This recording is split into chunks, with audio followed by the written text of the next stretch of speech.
సృష్టిని కలుగచేసిన దేవాది దేవునికి నా హృదయపూర్వక వందనములు, స్తుతులు, స్తోత్రములు సమర్పించుకుంటున్నాను. అందరికీ శుభోదయం. ఇది నా మహోన్నతుడైన దేవాది దేవుడు నీ కొరకు సిద్ధపరిచిన వాక్కు. ఇదిగో ప్రభు దూత అతని దగ్గర నిలిచెను. అతడుండిన గదిలో వెలుగు ప్రకాశించెను. దూత పేతురు ప్రక్కను తట్టి త్వరగా లెమ్మని చెప్పి అతని లేపగా సంకెళ్ళు అతని చేతుల నుండి ఊడిపడెను. దేవుని నామమునకు మహిమ కలుగునుగాక. ఈ మాటలు అపొస్తలుల కార్యములు 12వ అధ్యాయము 7వ వచనంలో వ్రాయబడి ఉన్నవండి.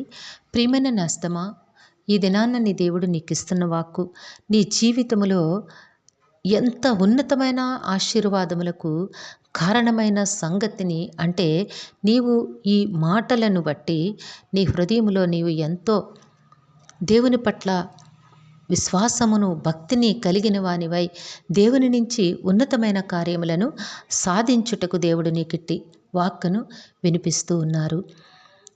పేతురును బంధించి చెరసాలలో వేశారు.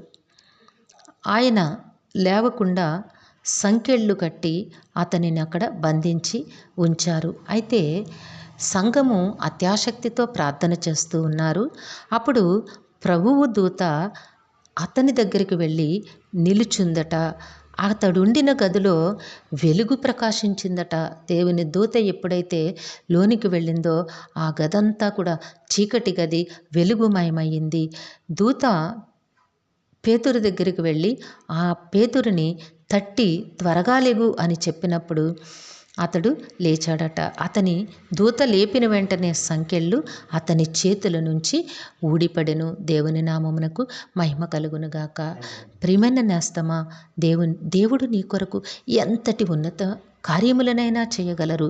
పేతురు జీవితంలో చేసిన దేవుడు నీ జీవితంలో చేయలేరా ఏమిటి? చెయ్యగలరు. నీవు విశ్వసించాలి. పేతురు నిద్రపోతూ ఉన్నారు, కానీ ప్రార్థన దేవుడు విన్నారు. సంఘమంతా అత్యాసక్తితో ప్రార్థన చేస్తూ ఉంటే ప్రార్థన ఆలకించి ఊరుకుండే దేవుడు నీ దేవుడు కారు. నీవు సమస్యలో, శోధనలో ఉన్నప్పుడు ప్రార్థన చేస్తే, ఆసక్తితో, విశ్వాసంతో ప్రార్థన చేస్తే ఎంతటి ఉన్నతమైన కార్యములనైనా దేవుడు నీ పక్షాన జరిగిస్తారు. తన దూతని చెరసాల్లోనికి పంపించి పేతురు సంకెళ్ళు విప్పి బయటకు తీసుకొని వచ్చినట్లుగా ఈ లేఖనంలో దేవాది దేవుడు తెలియపరుస్తూ ఉన్నారు. కాబట్టి నేస్తమా, నీ జీవితంలో నువ్వు దేనికి చింతించద్దు, దేనికి దిగులు పడకు. ఎంతటి భయంకర పరిస్థితులు నీకు ఎదురైనా ఆ పరిస్థితులలో నుంచి దేవుడు నీకు జయమును కలుగచేస్తారు. కాబట్టి దేవునిని నమ్ము. జయమిచ్చు దేవుడు, జయశీలుడైన దేవుడు నీ పక్షాన ఉన్నారు. తప్పకుండా జయము నీదే, జయము నీదే. దేవుడు నీకు నీ జీవితంలో ఉన్నతమైన విజయములను అనుగ్రహించి ఆయన నామ మహిమ కొరకు జీవింపచేస్తారు. దేవుడు నిన్ను దీవించి ఆశీర్వదించునుగాక. ప్రార్థన చేసుకుందాము. సకల ఆశీర్వాదములకు కారణభూతుడైన తండ్రి, మీ ఘనమైన నామమునకు వందనములు చెల్లించుకొంచున్నాము. మీ బిడ్డకి మీరు ఇచ్చిన వాక్కును బట్టి స్తుతులు సమర్పించుకుంటున్నాం. రాజా, జయశీలుడైన దేవ, మీ బిడ్డ జీవితంలో జయమును అనుగ్రహించండి నాయన. సమస్త శోధనల నుంచి విడుదల కలుగచేయమని మీ కాలు పట్టి వేడుకుంటూ ఉన్నాము. ఈ దినము పుట్టినరోజు, వివాహ దిన మహోత్సవంలో జరుపుకొంచిన బిడ్డలందరికీ మీ ఆశీస్సులు, దీర్ఘాయుష్ను అనుగ్రహించి మీ కృపలో జీవింపచేయండి తండ్రి. మా ప్రియులందరినీ, వారి కుటుంబములను మరి ఒకసారి మీ దివ్య హస్తములకు అప్పగించుకొంచున్నాం తండ్రి. వారందరికీ నీ కావలసిన ఆయురారోగ్యము, పరిపూర్ణమైన రక్షణ, దీర్ఘాయుష్యు, నెమ్మదిని ప్రసాదించి మీ శాంతి సమాధానంతో జీవింపచేయండి. కుటుంబాల్లో బిడ్డలని జ్ఞాపకం చేసుకోండి.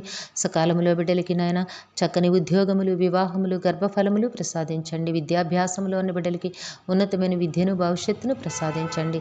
మా ప్రియులు చేస్తున్న పనిపాట్లలో, ఉద్యోగ విధులలో, వ్యాపారములలో నాయన మీరు తోడుగా ఉండి బిడ్డల కష్టములకు అనేక రెట్ల ఫలములు దయచేసి మీ శాంతి సమాధానమునిచ్చి నడిపించండి తండ్రి.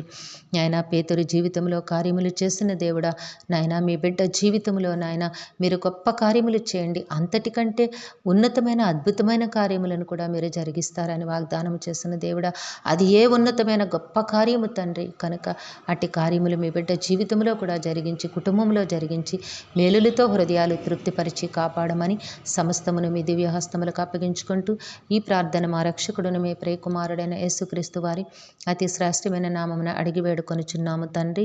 ఆమెన్. సర్వకృపానిధియగు దేవుడు మీ కుటుంబ జీవితంలో ఉన్నతమైన ఆశీర్వాదములు అనుగ్రహించి మిమ్మును ఆయన నామ మహిమ కొరకు జీవింపచేయునుగాక. Amen, amen, amen.